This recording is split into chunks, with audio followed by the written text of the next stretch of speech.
Hi guys, welcome to my channel. ಇವತ್ತು ನಾನು ನಿಮಗೆ ಸಿಲ್ಕ್ ಥ್ರೆಡಲ್ಲಿ ಲೀಫ್ ಸ್ಟಿಚಸ್ ಹೇಗೆ ಮಾಡೋದು ಅಂತ ಹೇಳಿಕೊಡ್ತೇನೆ. ಅದು ಒನ್ ಸೈಡ್ ಲೀಫ್ ಮತ್ತು ಟೂ ಸೈಡ್ ಲೀಫ್ ಹೇಳಿಕೊಡ್ತೇನೆ. ಸೊ ಡಿಫ್ರೆನ್ಸ್ ನೀವು ಜಾಸ್ತಿ ಒನ್ ಸೈಡ್ ಲೀಫು ಮಾಡ್ಬೋದು, ಅಂದರೆ ಜಾಸ್ತಿ ಒನ್ ಸೈಡ್ ಲೀಫೇ ಮಾಡೋದು ಫ್ಲವರ್ಸಿಗೆಲ್ಲ. ಇಲ್ಲಿ ನೋಡ್ಬೋದು ನೀವು, ಇದು ಒನ್ ಸೈಡ್ ಲೀಫು ಬೀಟ್ಸಲ್ಲಿ ಆದರೆ. ಸೊ ಟೂ ಸೈಡ್ ಲೀಫ್ ಹೇಗೆ ಮಾಡೋದು ಅಂತ ಹೇಳಿಕೊಡ್ತೇನೆ. ಫಸ್ಟಿಗೆ ನಾನೀಗೊಂದು ಲೀಫ್ ಮಾರ್ಕ್ ಹಾಕ್ಕೊಳ್ತೇನೆ. ಫಸ್ಟಿದ್ದು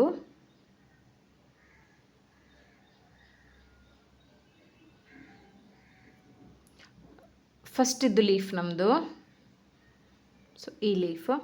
ಸೆಕೆಂಡ್ ಲೀಫ್ ನಾವು ಒನ್ ಸೈಡ್ ಲೀಫ್ ಮಾಡ್ತೇವಲ್ಲ, ಅದನ್ನು ಸ್ವಲ್ಪ ಸಪೂರದಲ್ಲಿ ಹೀಗೆ ಮಾಡಿಕೊಳ್ಬೇಕು. ಈಗ ನಾವೇನು ಮಾಡಬೇಕಂದ್ರೆ ಇದಕ್ಕೆ ಫಿಲ್ಲಿಂಗ್ ಮಾಡಬೇಕು, ಆಯಿತಾ? ಫಿಲ್ಲಿಂಗ್ ಹೇಗೆ ಮಾಡೋದು ಅಂತ ಈಗ ನಾನು ಸ್ಕೆಚ್ ಮಾಡಿ ಫಸ್ಟ್ ತೋರಿಸ್ತೇನೆ, ಆಮೇಲೆ ಫಿಲ್ ಮಾಡ್ತೇನೆ. ಒಂದು ಸೈಡಲ್ಲಿ ಹೀಗೆ ಫಿಲ್ ಮಾಡ್ತಾ ಬರಬೇಕು, ಒಂದು ಸೈಡ್, ಮತ್ತು ಇನ್ನೊಂದು ಸೈಡಲ್ಲಿ ಫಿಲ್ ಮಾಡ್ತಾ ಬರಬೇಕು. ಎರಡು ಸೈಡ್ ಒಟ್ಟಿಗೆ ಫಿಲ್ ಮಾಡಲಿಕ್ಕಿಲ್ಲ. ಒಂದು ಸೈಡ್ ಫಿಲ್ ಮಾಡಿದಾದಮೇಲೆ ಇನ್ನೊಂದು ಸೈಡ್. ಮತ್ತು ಇದು ಹೇಗೆ ಅಂದರೆ ಜಸ್ಟ್ ಹೀಗೆ ಫಿಲ್ ಮಾಡಿ. ಸೊ ಬನ್ನಿ, ಈಗ ನಾವು 2 ಎಲೆ ಸಿಲ್ಕ್ ಥ್ರೆಡ್ ದಾರ ತಗೊಳ್ಬೇಕು.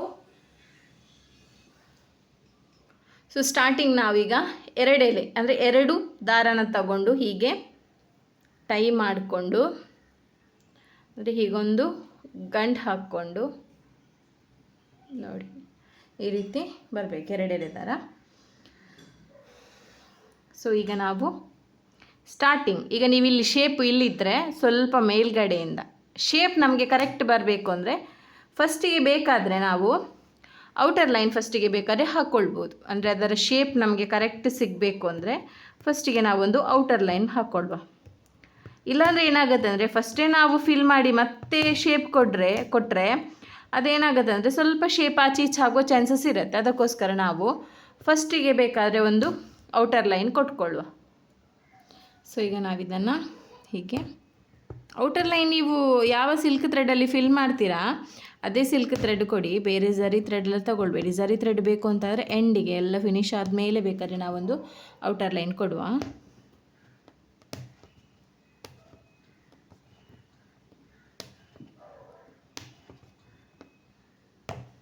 ಸೊ ಯಾರಿಗೆಲ್ಲ ಈ ಹತ್ತಿರದಲ್ಲಿ ಕಾಣ್ತಿರುವ ಸಿಲ್ಕ್ ಥ್ರೆಡ್ ಲೋಡಿಂಗ್ ಸ್ಟಿಚ್ ಇದು ವಿಡಿಯೋ ಬೇಕು ಅಂದರೆ ಇದಕ್ಕಿಂತ ಮುಂಚಿನ ವಿಡಿಯೋ ಅಪ್ಲೋಡ್ ಮಾಡಿದ್ದೇನೆ, ಅಲ್ಲಿಗೆ ಹೋಗಿ ನೋಡಿ ಚೆಕ್ ಮಾಡ್ಕೊಳ್ಬೋದು ಬೇಕಾದರೆ. ಯಾರೆಲ್ಲ ನನ್ನ ಚಾನಲ್ ಹೊಸದಾಗಿ ನೋಡ್ತಿದ್ದೀರೋ ಒಂದು ಸಬ್ಸ್ಕ್ರೈಬ್ ಒಂದು ಮಾಡಿಕೊಡಿ. ಇಷ್ಟ ಆಯಿತು ಅಂದರೆ ಲೈಕ್ ಮಾಡಿ, ಏನಾದರೂ ಡೌಟ್ಸ್ ಇದ್ದರೆ ಕಮೆಂಟ್ ಮಾಡಿ. ಓಕೆ, ಈಗ ನಾವು ಇದರ ಒಳಗಡೆನೇ ಫಿಲ್ ಮಾಡುವ. ಸೊ ಈಗ ಫಸ್ಟಿಗೆ ನಾವು ಇಲ್ಲಿ ಮೇಲ್ಗಡೆಯಿಂದ ಹೀಗೆ ಒಂದು ದಾರಾನ ಹೀಗೆ ತಗೊಳ್ಬೇಕು. ತಗೊಂಡು ಇಲ್ಲಿಗೆ ಒಂದು ಚೈನ್ ಹಾಕಬೇಕು, ಚಿಕ್ಕ ಚೈನ್, ಆಯಿತಾ? ಅದೇ ದಾರಾನ ರಿಟರ್ನ್ ನಾವು ಮೇಲೆ ತಗೊಂಡೋಗಬೇಕು, ಅಲ್ಲಿಂದ ಚಿಕ್ಕ ಚೈನ್ ತಗೊಳ್ಬೇಕು. ಇದಕ್ಕೆ ನೀವು ಮೇಯ್ನಾಗಿ ಕಲಿಬೇಕಾದದ್ದು ಫಸ್ಟಿಗೆ loading stitch. So loading stitch ನಿಮಗೆ ಬರುತ್ತೆ ಅಂದರೆ ಇದು ನಿಮಗೆ ಈಸಿ ಆಗುತ್ತೆ. ಯಾಕಂದರೆ ಲೋಡಿಂಗ್ ಸ್ಟಿಚ್ ಮಾಡುವ ಮೆಥಡೇ ನಾವು ಸಿಲ್ಕ್ ಥ್ರೆಡಲ್ಲಿ ಒನ್ ಸೈಡ್ ಲೀಫ್ ಫಿಲ್ಲಿಂಗ್ ಮಾಡುವಾಗ ಮಾಡೋದು, ಟೂ ಸೈಡ್ ಲೀಫ್ ಫಿಲ್ಲಿಂಗ್ ಮಾಡುವಾಗ ಕೂಡ ಸೇಮ್ ಮೆಥಡ್ ಮಾಡೋದು. ಯಾರಿಗೆಲ್ಲ ಈ ಲೋಡಿಂಗ್ ಸ್ಟಿಚ್ ಗೊತ್ತಿಲ್ಲ, ನನ್ನ ಮುಂಚಿನ ವೀಡಿಯೋ ನೋಡಿ ಒಮ್ಮೆ ಪ್ರಾಕ್ಟೀಸ್ ಮಾಡಿಕೊಂಡು ಆಮೇಲೆ ಈ ಲೀಫ್ ಸ್ಟಿಚ್ಚನ್ನು ಕಲೀರಿ, ಇಲ್ಲಾಂದರೆ ನಿಮಗೆ ಕಷ್ಟ ಆಗ್ಬೋದು. ಸೊ ಈಗ ನಾವಿಲ್ಲಿ ಚಿಕ್ಕ ಚೈನ್ ತಗೊಳ್ಬೇಕು, ರಿಟರ್ನ್ ಮೇಲ್ಗಡೆ ಹೋಗಿ ಚಿಕ್ಕ ಚೈನ್. ಅದೇ ಮೆಥಡ್ ನೀವು ಲೋಡಿಂಗ್ ಸ್ಟಿಚ್ಚಲ್ಲಿ ಯಾವ ಮೆಥಡ್ ಯೂಸ್ ಮಾಡ್ತೀರಾ ಅದೇ ಮೆಥಡಲ್ಲಿ ನಾವು ಈ ರೀತಿ ಕಲೀಲಿಕ್ಕೆ. ಸೊ ಮೇಲ್ಗಡೆ ತಗೊಂಡೋಗಬೇಕು, ಈ ಔಟರ್ ಲೈನ್ ಕೊಟ್ಟಿದ್ದೀರಲ್ಲ ಅದರ ಹೊರಗಡೆ ಚೈನ್ ತೆಗಿಬೇಕು, ರಿಟರ್ನ್ ಕೆಳಗಡೆ ತಗೊಂಡು ಬರಬೇಕು, ಚಿಕ್ಕ ಚೈನ್ ತೆಗಿಬೇಕು, ರಿಟರ್ನ್ ಮೇಲ್ಗಡೆ. ಸೊ ಇದೇ ರೀತಿ ಕಂಟಿನ್ಯೂ ಆಗಿ ಸ್ಟಿಚ್ ಮಾಡಬೇಕು. ಮೇಲೆ ತಗೊಂಡು ಹೋಗುವಾಗ ಚಿಕ್ಕ ಚೈನ್ ತಗೊಳ್ಬೇಕು, ರಿಟರ್ನ್ ಅಲ್ಲಿಂದ ಥ್ರೆಡ್ ಕೆಳಗೆ ಬರುವಾಗ ರಿಟರ್ನ್ ಇಲ್ಲಿ ಚಿಕ್ಕ ಚೈನ್ ತಗೊಂಡು ರಿಟರ್ನ್ ಮೇಲೆ ತಗೊಂಡು ಹೋಗಬೇಕು. ಮೆಥಡ್ ನೀವು ಸ್ವಲ್ಪ ಕರೆಕ್ಟ್ ನೋಡಿಕೊಂಡು, ಅರ್ಥ ಆಗೋದಿದ್ರೆ ಒಂದು 2-3 ಸಲ ವೀಡಿಯೋ ನೋಡಿ, ನಿಮಗೆ ಕರೆಕ್ಟ್ ಅದರ ಒಂದು ಟೆಕ್ನಿಕ್ ಗೊತ್ತಾಯಿತು ಅಂದರೆ ನಿಮಗೆ ಸ್ಟಿಚಸ್ ಎಲ್ಲ ನೀಟಾಗಿ ಬರುತ್ತೆ. ಸೊ ಯಾರಿಗಾದ್ರು ಆರಿ ವರ್ಕ್ ಆನ್ಲೈನ್ ಕ್ಲಾಸ್ ಬೇಕು ಅಂದರೆ ನಮ್ಮ ಕ್ಲಾಸಿಗೆ ಜಾಯ್ನ್ ಆಗ್ಬೋದು. ನಮ್ಮದರಲ್ಲಿ ಬೇಸಿಕ್ ಟು ಅಡ್ವಾನ್ಸ್ ಲೆವೆಲ್ 1000 ರುಪೀಸಿಗಿದೆ. ಬೇಸಿಕ್ ಟು ಮಾಸ್ಟರ್ ಕೋರ್ಸು 3000 ಇದೆ, ಅದು 2 ಮಂತ್ ಕೋರ್ಸು. 1000 ರುಪೀಸಿಗೆ 1 ಮಂತ್ ಕೋರ್ಸು, 3000ಗೆ 2 ಮಂತ್ ಕೋರ್ಸ್ ಇದೆ. ಓಕೆ, ಯಾರಿಗಾದ್ರು ಇಂಟ್ರೆಸ್ಟ್ ಇದ್ದರೆ ನಾನು ಡಿಸ್ಕ್ರಿಪ್ಷನಲ್ಲಿ ನಂಬರ್ ಕೊಟ್ಟಿದ್ದೇನೆ, ಅದಕ್ಕೆ ಕಾಲ್ ಅಥವಾ ಮೆಸೇಜ್ ಮಾಡಿ. ಬನ್ನಿ ಲೀಫ್ ಸ್ಟಿಚ್ಚನ್ನು ಕಂಟಿನ್ಯೂ ಮಾಡುವ. ಸೊ ಈಗ ನಾನು ಕಂಪ್ಲೀಟಾಗಿ ನಿಮಗೆ ತೋರಿಸ್ತೇನೆ ಡಿಸೈನ್ ಹೇಗೆ ಮಾಡೋದು ಅಂತ. ಸೊ ಇದನ್ನು ಸ್ವಲ್ಪ ಮೇಲ್ಗಡೆ ತಗೊಂಡೋಗಿ ಇಲ್ಲಿ ಚಿಕ್ಕ ಚೈನ್ ತಗೊಂಡು ಕೆಳಗಡೆ ರಿಟರ್ನ್ ತರಬೇಕು. ಇಲ್ಲಿ ರಿಟರ್ನ್ ಚಿಕ್ಕ ಚೈನ್, ರಿಟರ್ನ್ ಮೇಲ್ಗಡೆ. ಸೊ ಕಂಟಿನ್ಯೂಸ್ ಆಗಿ ಇದೇ ರೀತಿ ಮಾಡಿದರೆ ಆಯಿತು. ಬಟ್ ನೀವು ನೋಡ್ಕೊಳ್ಬೇಕಾದದ್ದು ಏನಂದರೆ ಕೆಳಗಡೆಯಿಂದ 2 ಥ್ರೆಡ್ ಬರ್ತಿದೆಯಾ ಸಿಂಗಲ್ ಥ್ರೆಡ್ ಬರ್ತಿದೆಯಾ ಅಂತ. ಇಲ್ಲಿ ನಂದೀಗ ಸಿಂಗಲ್ ಥ್ರೆಡ್ ಬಂತು. ಸೊ ಆಗಲೇ ನಾವು 2 ಥ್ರೆಡ್ನ ಜಾಯಿಂಟ್ ಮಾಡಿಯೇ ಸ್ಟಿಚಸ್ ಕಂಟಿನ್ಯೂ ಮಾಡಬೇಕು. ಕೆಲವ್ರು ಕೇಳ್ತೀರ 2 ಎಳೆ ಬರೋದಿಲ್ಲ ಮೇಡಮ್, ಒಂದೇ ಬರುತ್ತೆ, ಹಾಗೇನು ಮಾಡೋದು ಅಂದರೆ, ನೀವು ಬೇಕಾದ್ರೆ ಎರಡು ಥ್ರೆಡ್ ಜಾಯಿಂಟ್ ಮಾಡ್ತೀರಲ್ಲ, ಸೊ ಆಗ ಸ್ವಲ್ಪ ಅಂದರೆ ತುಂಬ ಅಂದರೆ ತುಂಬ ಅಲ್ಲ, ಸ್ವಲ್ಪ ಅಂದರೆ ಸ್ವಲ್ಪ ಏನು ಹೇಳೋದು, ಸ್ವಲ್ಪ ಕಡಿಮೆ ಪ್ರಮಾಣದಲ್ಲಿ ಸ್ವಲ್ಪ ಗಮ್ ತಗೊಂಡು 2 ಥ್ರೆಡ್ಡಿಗೆ ಹಾಕಬೇಕು. ಆಗ ಏನಾಗುತ್ತೆ, 2 ಥ್ರೆಡ್ ಸ್ವಲ್ಪ ಜಾಯಿಂಟ್ ಆಗುವಾಗ ನಿಮಗೆ ಸಿಂಗಲ್ ಬರುತ್ತೆ. ಬಟ್ ಅದು ಏನಂದರೆ ಕೆಲವೊಂದು ಸಲ ನಿಮಗೆ ಹೀಗೆ ಮೇಲ್ಗಡೆ ಬರಲ್ಲ, ಗಮ್ ಹಾಕಿದರೆ ಥ್ರೆಡ್ ಮೇಲ್ಗಡೆ ಬರಲ್ಲ. ಅದಕ್ಕಾಗಿ ನೀವು ಹೀಗೇ ಪ್ರಾಕ್ಟೀಸ್ ಮಾಡಿದ್ರೇ ಒಳ್ಳೆಯದು. ಒಂದೊಂದು ಸಲ 2 ಥ್ರೆಡ್ ಬರುತ್ತೆ, ಒಂದೊಂದು ಸಲ ಸಿಂಗಲ್ ಥ್ರೆಡ್ ಬಂದರೆ ಪರವಾಗಿಲ್ಲ, ಅದನ್ನು ಅಡ್ಜಸ್ಟ್ ಮಾಡಿಕೊಂಡು ಸ್ಟಿಚಸ್ ಮಾಡ್ಬೋದು. ಇನ್ನೊಂದು ನೀಡಲ್ ಬರುತ್ತೆ, 24 ನೀಡಲಲ್ಲಿ ಸಿಂಗಲ್ ಥ್ರೆಡ್ ಬರುತ್ತೆ ನಿಮಗೆ, ಈಗ ಡಬಲ್ ಥ್ರೆಡ್ ಬರಲ್ಲ. ಇನ್ನೊಂದು ವಿಷಯ ಏನಂದರೆ, ನೀವು ಸಿಂಗಲ್ ಥ್ರೆಡ್ಡಲ್ಲಿ ನೀವು ಸ್ಟಿಚ್ ಮಾಡ್ತಾ ಹೋದರೆ ಏನಾಗುತ್ತೆ ಅಂದರೆ, ಒಂದು ವೇಳೆ ಕಟ್ ಆಯಿತು ಅಂದರೆ ನಿಮಗೆ ರಿಟರ್ನ್ ತೆಗಿಬೇಕಲ್ಲ. ಸೊ ನಿಮಗೆ ಇಷ್ಟು ಫಿಲ್ ಮಾಡಲಿಕ್ಕೆ ತುಂಬ ಸಲ ನೀವು ಹಾಕಿ ತೆಗೆದು ಮಾಡಬೇಕಾಗುತ್ತೆ. ಸೊ ತುಂಬ ಸಲ, ಯಾಕಂದರೆ ಡಬಲ್ ಥ್ರೆಡ್ ಆದರೆ ಸ್ವಲ್ಪ ದಪ್ಪ ಸ್ಟಿಚಸ್ ಕಾಣುತ್ತೆ, ಸಿಂಗಲ್ ಥ್ರೆಡ್ ಆದರೆ ಏನಾಗುತ್ತೆ ಅಂದರೆ ಸ್ವಲ್ಪ ತೆಳುವು ಸ್ಟಿಚಸ್ ಕಾಣುತ್ತೆ.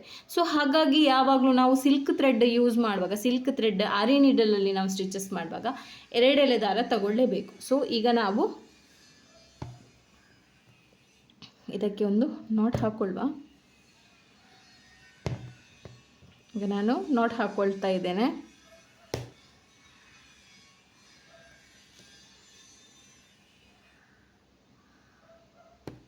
ಸೊ ಈಗಿದು ನಾಟ್ ಕಂಪ್ಲೀಟ್ ಆಯಿತು. ಈಗ ಸೇಮ್ ಮೆಥಡ್ ಈ ಸೈಡ್ ಕೂಡ ಫಿಲ್ ಮಾಡ್ತಾ ಬರುವ. ಸೊ ಇಲ್ಲಿ ಕೂಡ ಹಾಗೆ ನಾವು ಕಂಟಿನ್ಯೂಸ್ ಆಗಿ ಇಲ್ಲಿಂದ ಕ್ರಾಸ್ ಆಗಿ ಸ್ಟಿಚ್ ಮಾಡ್ತಾ ಬರಬೇಕು. ಹೀಗೆ ಕ್ರಾಸ್, ನೀವು ಲೋಡಿಂಗ್ ಸ್ಟಿಚ್ ಹೇಗೆ ಮಾಡಿದ್ದೀರಾ ಅದೇ ಮೆಥಡಲ್ಲಿ ತುಂಬ ಕ್ರಾಸ್ ಆಗಿ ಸ್ಟಿಚಸ್ ಮಾಡಿದರೆ ವರ್ಕ್ ನಿಮಗೆ ಲೀಫ್ ಎಲ್ಲ ಶೇಪ್ ಬರುತ್ತೆ. ನೀವು ನೋಡಿರ್ತೀರ ರಿಯಲ್ ಲೀಫ್ ಕೂಡ ಹಾಗೆ ಅಲ್ವಾ, ಅದರಲ್ಲಿ ಲೈನ್ಸ್ ಇರೋದೆಲ್ಲ ಕ್ರಾಸ್ ಇರುತ್ತೆ, ಕೆಲವು ಇದರಲ್ಲಿ ಮಾತ್ರ ಸ್ಟ್ರೈಟ್ ಇರುತ್ತೆ, ಬಟ್ ಕ್ರಾಸೇ ಇರುತ್ತೆ, ತುಂಬ ಕ್ರಾಸ್ ಇರುತ್ತೆ. ಸೊ ಹಾಗೆ ಈಗ ನಾವಿದನ್ನು ಕಂಪ್ಲೀಟ್ ಮಾಡುವ. ಜಾಸ್ತಿ ಜನಕ್ಕೆ ಈಗ ಆರಿ ವರ್ಕ್ ಎಲ್ಲರೂ ಆನ್ಲೈನಲ್ಲಿ ಕಲಿತಾರೆ, ಬಟ್ ಕೆಲವರಿಗೆ ಕಷ್ಟ ಆಗೋದು ಸಿಲ್ಕ್ ಥ್ರೆಡ್ ಮತ್ತು ಈ ಜರ್ದೋಸಿ ವರ್ಕ್, ಈ ಥರದ್ದು ತುಂಬ ಕಷ್ಟ ಆಗುತ್ತೆ. ಸೊ ಯಾರಿಗಾದ್ರೂ ಒಂದು ಪರ್ಫೆಕ್ಟ್ ಕೋರ್ಸಿಗೆ ಜಾಯ್ನ್ ಆಗಬೇಕು ಅಂತಿದ್ದರೆ ನಮ್ಮ ಕೋರ್ಸಿಗೆ ಜಾಯ್ನ್ ಆಗ್ಬೋದು. ನಮ್ಮಲ್ಲಿ ಒಂದೊಂದು ಸ್ಟಿಚಸ್ ಹೇಳಿಕೊಡೋದಿಲ್ಲ, ಈ ಥರದ್ದು ಒಂದೊಂದು ಸ್ಟಿಚಸ್ ಅಲ್ಲ, ನಿಮಗೆ ಪ್ರತಿದಿನವೂ ಒಂದೊಂದು ಬ್ಲೌಸ್ ಡಿಸೈನ್, ಒಂದೊಂದು ನೆಕ್ ಡಿಸೈನ್, ಒಂದೊಂದು ಸ್ಲೀವ್ ಡಿಸೈನ್ ಥರ ಹೇಳಿಕೊಡ್ತೇವೆ ನಾವು. ಯಾರಿಗಾದರೂ ಇಂಟ್ರೆಸ್ಟ್ ಇದ್ದರೆ ಡಿಸ್ಕ್ರಿಪ್ಷನಲ್ಲಿ ನನ್ನ ನಂಬರ್ ಇದೆ, ಅದಕ್ಕೆ ಕಾಲ್ ಅಥವಾ ಮೆಸೇಜ್ ಮಾಡಿ ಆನ್ಲೈನ್ ಕ್ಲಾಸಿಗೆ ಬೇಕಾದರೆ ಜಾಯ್ನ್ ಆಗ್ಬೋದು. ಸೊ ಈಗ ನನ್ನ ಆಲ್ರೆಡಿ ಸ್ಟೂಡೆಂಟ್ಸ್ ಎಲ್ಲ ಕಲಿತು ವರ್ಕ್ ಮಾಡ್ತಾ ಇದ್ದಾರೆ. ಸೊ ಬೇರೆ ಬಿಸ್ನೆಸ್ ಎಲ್ಲ ಮಾಡ್ತಿದ್ದಾರೆ ಬ್ಲೌಸಿಂದೇ. ಸೊ ಹಾಗಾಗಿ ಈಗಿದು ಫಿನಿಶ್ ಆಗ್ತಾ ಬಂತು. ಸೊ ಇದೊಂದು ಎಂಡ್ ಮಾಡುವ. ಸೊ ಇದರಲ್ಲೊಂದು ಟಿಪ್ಸ್ ಇದೆ ನಿಮಗೆ ಕೊಡಲಿಕ್ಕೆ. ಸೊ ಇದನ್ನೀಗ ನಾನು ನಾಟ್ ಹಾಕಿ ಎಂಡ್ ಮಾಡ್ತೇನೆ.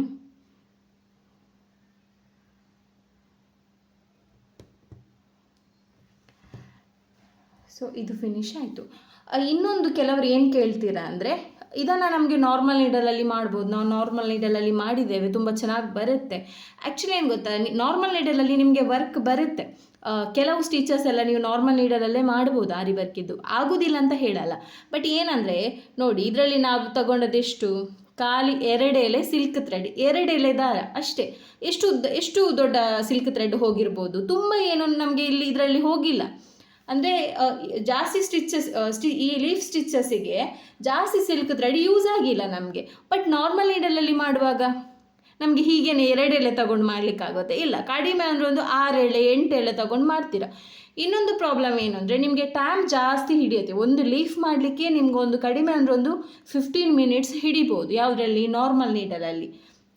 ಬಟ್ ನಿಮಗೆ ಆರಿ ನೀಡಲಲ್ಲಿ ನಿಮಗೆ ಎಕ್ಸ್ಪೀರಿಯನ್ಸ್ ಇತ್ತು ಅಂದರೆ 5 ಮಿನಿಟ್ ಒಳಗಡೆ ನಿಮಗೆ ಫಿಲ್ ಆಗುತ್ತೆ, ನೀಟು ಬರುತ್ತೆ. ನೀವು ನಾರ್ಮಲ್ ನೀಡಲಲ್ಲಿ ಮಾಡಿದರೆ ಏನಾಗುತ್ತೆ ಅಂದರೆ, ಇಲ್ಲಿ ಒಂದು ಜಾಗದಲ್ಲಿ ಹೀಗೆ ಮೇಲೆ ಎದ್ದಾಗೆ ಕಾಣುತ್ತೆ ಸಿಲ್ಕ್ ಥ್ರೆಡ್, ಇಲ್ಲಿಂದ ಹೀಗೆ ಮೇಲೆ ಎದ್ದಾಗೆಲ್ಲ ಕಾಣುತ್ತೆ. ಅದು ನಾನು ನೋಡಿದ್ದೇನೆ, ಯಾಕಂದರೆ ನನ್ನ ಎಕ್ಸ್ಪೀರಿಯೆನ್ಸ್ ಇದೆ. ನಾನು ಸ್ಟಾರ್ಟಿಂಗ್ ಸ್ವಲ್ಪ ಒಂದು 5-6 ಮಂತ್ ನಾನು ಅದರಲ್ಲಿ ನಾರ್ಮಲ್ ನೀಡಲಲ್ಲಿ ಮಾಡಿದ್ದು. ಮತ್ತೆ ಏನಾಯಿತು ಅಂದರೆ ಕಸ್ಟಮರ್ ಕಂಪ್ಲೇಂಟ್ ಬರಲಿಕ್ಕೆ ಸ್ಟಾರ್ಟ್ ಆಯಿತು, ಫಿನಿಶಿಂಗ್ ಅಷ್ಟು ನೀಟ್ ಇಲ್ಲ, ಮತ್ತು ಈ ಥ್ರೆಡ್ ಎಲ್ಲ ಮೇಲೆ ಏಳುತ್ತೆ, ನಾವು ಸ್ಟಿಚಸ್ ಮಾಡುವಾಗ ಮೇಲೆ ಏಳುತ್ತೆ. ಸೊ ಅಂಥ ಕಂಪ್ಲೇಂಟ್ಸ್ ಎಲ್ಲ ಬಂತು. ಆದಮೇಲೆ ನಾನು ಈ ಆರಿ ವರ್ಕ್ ನೀಡಲಲ್ಲಿ ಪ್ರಾಕ್ಟೀಸ್ ಮಾಡಿರೋದು. ಇದಕ್ಕಿಂತ ಮುಂಚೆ ನನಗೆ ಗೊತ್ತಿರಲಿಲ್ಲ. ನೋಡಿ, ನಾನು ಯೂಸ್ ಮಾಡೋದು 2 ನೀಡಲ್, ಒಂದು ಇದು ಮತ್ತೊಂದು ಬೀಟ್ಸ್ ಸ್ಟಿಚ್ಚಿಗೆ ಐರನ್ ನೀಡಲ್ ಅಂತ ಬರುತ್ತೆ. ಸೊ ಐರನ್ ನೀಡಲಲ್ಲಿ ಕಷ್ಟ ಆಗುವವರು ಇದರಲ್ಲಿ ಒಂದು 24 ನೀಡಲ್ ಬರುತ್ತೆ, 24 ನಂಬರ್ ನೀಡಲ್. ಅದು ಬೇಕಾದರೆ ನೀವು ಬೀಟ್ಸ್ ಸ್ಟಿಚ್ಗೆ ಯೂಸ್ ಮಾಡ್ಬೋದು. ಅದು ಸ್ವಲ್ಪ ಇದು ಚೂಪಿರುತ್ತೆ, ಇಲ್ಲಿವರೆಗೆ ಇರುತ್ತೆ ಸೂಜಿ ಅದರದ್ದು, ನೀವು ಅದು ಯೂಸ್ ಮಾಡ್ಬೋದು. ನನ್ನ ಪ್ರಕಾರ ನೀವು ಸ್ವಲ್ಪ ಕಷ್ಟ ಆದರೂ ಆರಿ ನೀಡಲಲ್ಲೇ ವರ್ಕ್ ಮಾಡೋದು ಬೆಸ್ಟ್ ಅಂತ ಆಗುತ್ತೆ ಕಸ್ಟಮರ್ ಇದ್ದು ಬ್ಲೌಸಿಗೆ. ಯಾಕಂದರೆ ನಿಮ್ಮದು ಒಮ್ಮೆ ಕಸ್ಟಮರ್ ಸೆಟ್ ಆದರೆ ಮತ್ತು ನಿಮಗೆ ಪರ್ಮನೆಂಟ್ ಕಸ್ಟಮರ್ ಸಿಗ್ತಾರೆ. ಇಲ್ಲದಿದ್ದರೆ ಏನಾಗುತ್ತೆ ಅಂದರೆ ನಿಮಗೆ ಒಂದು ಸಲ ಅದು ಹೋದರೆ ಕಸ್ಟಮರ್, ಅಂದರೆ ಫಿನಿಶಿಂಗ್ ನೀಟ್ ಆಗಲಿಲ್ಲ ಅಂತ ಹೋದರೆ ಮತ್ತೆ ನಿಮಗೆ ಕಸ್ಟಮರ್ ಸಿಗೋದಿಲ್ಲ. ಸೊ ಅದಕ್ಕೋಸ್ಕರ ಈಗ ನಾವು ಇದಕ್ಕೆ ಔಟರ್ ಲೈನ್ ಮತ್ತೆ ಕೊಡುವ ಒಟ್ಟಿಗೆ. ಈಗ ನಾನೀಗ ಒಂದು ಸೈಡ್ ಲೀಫ್ ಮಾಡುವಾಗ ಒಂದು ಚಿಕ್ಕ ಪೀಸ್ ತೊಗೊಂಡಿದ್ದೇನೆ. ಇದು ಯಾವುದಂದರೆ ಪೈಪಿಂಗ್ ಥ್ರೆಡ್. ಸೊ ನಾವು ಈ ಪೈಪಿಂಗ್ ಥ್ರೆಡ್ನ ಸಿಂಗಲ್ ನಾವು ಹಾಕ್ತೇವಲ್ಲ ಲೀಫ್, ಅದರೊಳಗಡೆ ಹಾಕುವ. ವಿಷಯ ಏನಂದರೆ ನಿಮಗೆ ಡಿಫ್ರೆನ್ಸ್ ತೋರಿಸಲಿಕ್ಕೆ, ಇದರಲ್ಲೂ ಡಿಫ್ರೆನ್ಸ್ ತೋರಿಸ್ತೇನೆ ನಾನು. ಹೇಗೆ ಅಂದರೆ ಒಳಗಡೆ ಪೈಪಿಂಗ್ ಥ್ರೆಡ್ ಇಲ್ಲದೆ ಹೇಗೆ ಫಿನಿಶಿಂಗ್ ಇರುತ್ತೆ, ಒಳಗಡೆ ಪೈಪಿಂಗ್ ಥ್ರೆಡ್ ಹೀಗೆ ಹಾಕಿದ ಮೇಲೆ ಹೇಗೆ ಫಿನಿಶಿಂಗ್ ಬರುತ್ತೆ ಅಂತ. ಸೊ ಅದಕ್ಕೋಸ್ಕರ ನಾವೀಗ ಇಲ್ಲೇ ಇದನ್ನೇ ಲಾಕ್ ಮಾಡ್ಕೊಳ್ವಾ. ನಾವು ಲೋಡಿಂಗ್ ಸ್ಟಿಚ್ಚಿಗೆ ಹಾಕಿದ್ವಲ್ಲ, ಸೊ ಅದೇ ರೀತಿ ಸ್ವಲ್ಪ ಒಳಗಡೆಯಿಂದಲೇ ಫಿನಿಶ್ ಮಾಡುವ. ಇಲ್ಲಿ ಕ್ಲೋತ್ ಸ್ವಲ್ಪ ನೋಡ್ಕೊಳ್ಳಿ, ಸ್ವಲ್ಪ ಲೂಸ್ ಆಯಿತು ಅಂದರೆ ಎಲ್ಲ ಟೈಟ್ ಮಾಡ್ಕೊಳ್ಬೇಕು ಕ್ಲೋತ್ ಎಲ್ಲ. ಸೊ ಈಗ ನಾನು ಇದನ್ನು ಲಾಕ್ ಮಾಡ್ತೇನೆ. ಸೊ ನಾನು ಇಲ್ಲಿ ಮಾರ್ಕ್ ಹಾಕ್ಕೊಂಡೆ, ಸ್ವಲ್ಪ ಕ್ಯಾಮರಾ ಸೈಡ್ ಸ್ವಲ್ಪ ಪ್ರಾಬ್ಲಮ್ ಆಗ್ತಿದೆ. ಸೊ ಅದಕ್ಕೋಸ್ಕರ ನನಗೆ ಇಲ್ಲಿ ಮಾರ್ಕ್ ಹಾಕ್ಕೊಂಡು ಇದಕ್ಕೇ ನಾವೀಗ ಸೇಫ್ ಸ್ಟಿಚ್ ಅಂತ ಹೇಳ್ತೇವಲ್ಲ, ಇದನ್ನು ಚೈನ್ ಸ್ಟಿಚ್ ಕೊಡುವ, ಅಂದರೆ ಜಿಗ್ಜ್ಯಾಗ್ ಸ್ಟಿಚ್. ಸೊ ಇದು ಗಮ್ ಹಾಕಿದರೆ ತುಂಬ ಟೈಮ್ ವೆಯ್ಟ್ ಮಾಡಬೇಕು, ಅದಕ್ಕಿಂತ ಹೀಗೆ ಸ್ಟಿಚಸ್ ಸ್ವಲ್ಪ ಅಡ್ಜಸ್ಟ್ ಮಾಡ್ಕೊಂಡು ಹಾಕಿದರೆ ಆಯಿತು. ನಿಮ್ಗೆ ಕಷ್ಟ ಆಗೋದಾದರೆ ಫಸ್ಟಿಗೆ ಗಮ್ ಹಾಕ್ಕೊಳ್ಳಿ, ಆಯಿತಾ. ಈಗ ಫಸ್ಟಿಗೆ ನಾವೇನು ಮಾಡುವ ಅಂದರೆ ಇದಕ್ಕೆ ಕೂಡ ಸೇಮ್ ಔಟರ್ ಲೈನ್ ಕೊಡಬೇಕು. ಫಸ್ಟಿಗೆ ನಾವು ಔಟರ್ ಲೈನ್ ಕೊಡುವ. ಫಸ್ಟಿಗೆ ಸ್ಟ್ರೈಟ್ ಇಟ್ಕೊಳ್ಳಿಕ್ಕೆ ಕಲಿಬೇಕು ನೀವು. ನೀಡಲೆಲ್ಲ ಕಲಿಯುವಾಗಲೇ ಸ್ಟ್ರೈಟ್ ಇಟ್ಕೊಂಡು ಕಲಿತ್ರೆ ಮತ್ತು ನಿಮಗೆ ಥ್ರೆಡ್ ಎಲ್ಲ ಬೇಗ ಕಟ್ ಆಗಲ್ಲ. ಈ ಕ್ರಾಸ್ ಮಾಡಿ ಕಲಿತೀರಲ್ಲ, ಅದು ಈ ಮೇಲೆ ಎಳೆಯುವಾಗೆಲ್ಲ ಬೇಗ ಥ್ರೆಡ್ ಕಟ್ ಆಗುತ್ತೆ. ಸ್ವಲ್ಪ ಎಕ್ಸ್ಪೀರಿಯೆನ್ಸ್ ಬೇಕು, ಅಂದರೆ ಸ್ವಲ್ಪ ಪ್ರಾಕ್ಟೀಸ್ ಬೇಕು. ಎಕ್ಸ್ಪೀರಿಯೆನ್ಸ್ ಅಂದರೆ ತುಂಬ ವರ್ಷ ಎಕ್ಸ್ಪೀರಿಯೆನ್ಸ್ ಬೇಕಾಗಿಲ್ಲ, ನೀವು ಕಂಟಿನ್ಯೂಸ್ ಆಗಿ 1 ಮಂತ್ ಪ್ರಾಕ್ಟೀಸ್ ಮಾಡಿದರೂ ಸಾಕು. ಸೊ ಈಗ ಇಲ್ಲಿಗೊಂದು ಲಾಕ್ ಹಾಕ್ಕೊಳ್ಳೋ ಫಸ್ಟಿಗೆ. ಆಮೇಲೆ ನಾವೀಗ ಲೋಡಿಂಗ್ ಸ್ಟಿಚ್ ಮಾಡುವಾಗ ಇದೀಗ ಒಂದು ಸೈಡ್ ಲೋಡಿಂಗ್ ಮಾಡಲಿಕ್ಕೆ ಲೀಫ್, ಒಂದು ಸೈಡ್ ಲೀಫ್, ಇದು 2 ಸೈಡ್, ಇದು 1 ಸೈಡ್.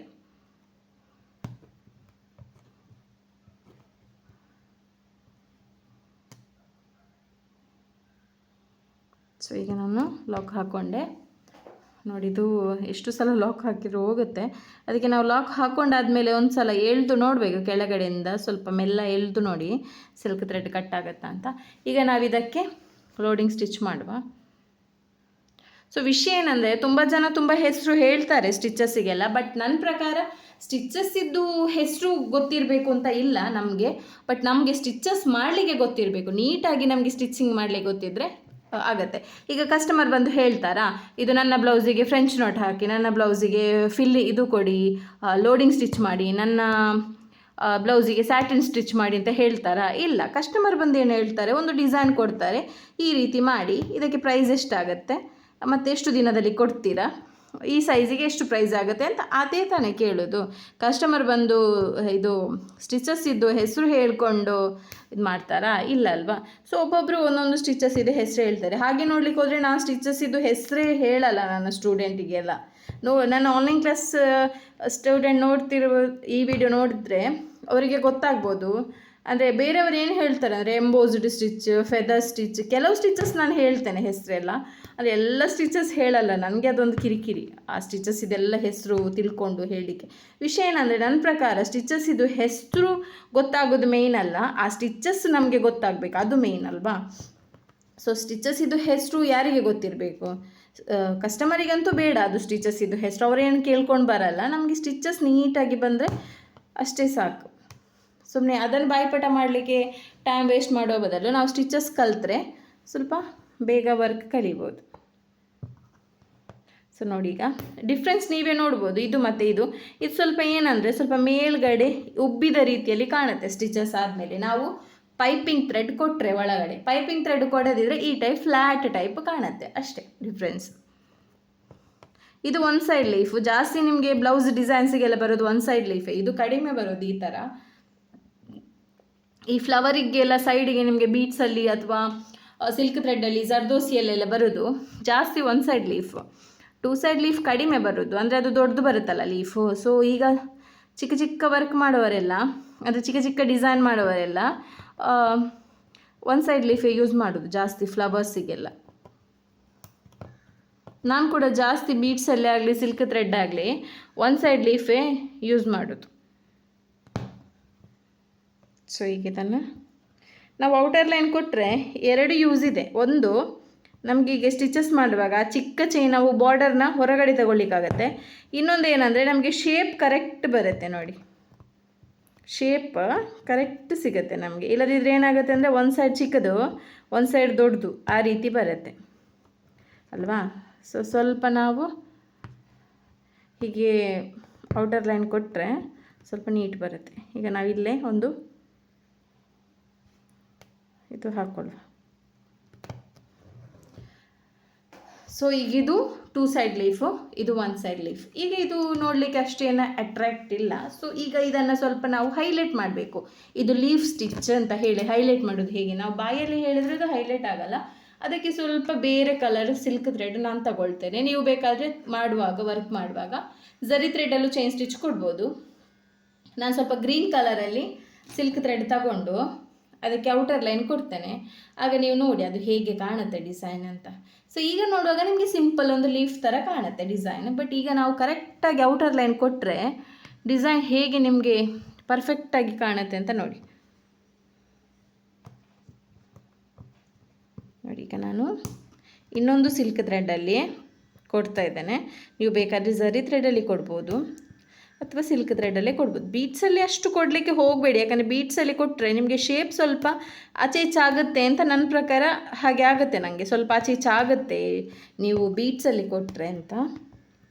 ಯಾಕಂದರೆ ಬೀಟ್ಸು ಸ್ವಲ್ಪ ದೊಡ್ಡದಿರುತ್ತಲ್ಲ, ಶುಗರ್ ಬೀಟ್ಸ್ ಆದರೂ ಸ್ವಲ್ಪ ದೊಡ್ಡದಿರುತ್ತಲ್ಲ, ಅದು ಸ್ವಲ್ಪ ಶೇಪ್ ಸ್ವಲ್ಪ ಚೇಂಜ್ ಆಗುತ್ತೆ ಅಂತ. ಅದಕ್ಕೆ ನೀವು ಸಿಲ್ಕ್ ಥ್ರೆಡಲ್ಲಿ ಮಾಡಿದರೆ ಝರಿ ಥ್ರೆಡ್ಡಲ್ಲಿ ಔಟರ್ ಲೈನ್ ಕೊಡ್ಬೋದು, ಅಥವಾ ಸಿಲ್ಕ್ ಥ್ರೆಡ್ಡಲ್ಲೇ ನಿಮಗೆ ಪರ್ಫೆಕ್ಟ್ ಆಗೋದಾದರೆ ಬೇರೆ ಕಲರ್ ಸಿಲ್ಕ್ ಥ್ರೆಡ್ಡಲ್ಲೇ ಕೊಡ್ಬೋದು. ಈಗ ನಾವು ಇಲ್ಲಿಗೆ ಒಂದು ನಾಟ್ ಹಾಕ್ಕೊಳ್ಳುವ.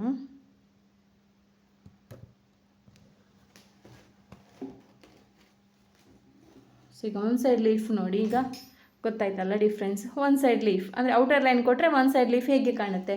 ಈಗ ನಾವು ಟೂ ಸೈಡ್ ಲೀಫಿಗೆ ಔಟರ್ ಲೈನ್ ಕೊಟ್ಟರೆ ಹೇಗೆ ಕಾಣುತ್ತೆ ಅಂತ ನೋಡುವ.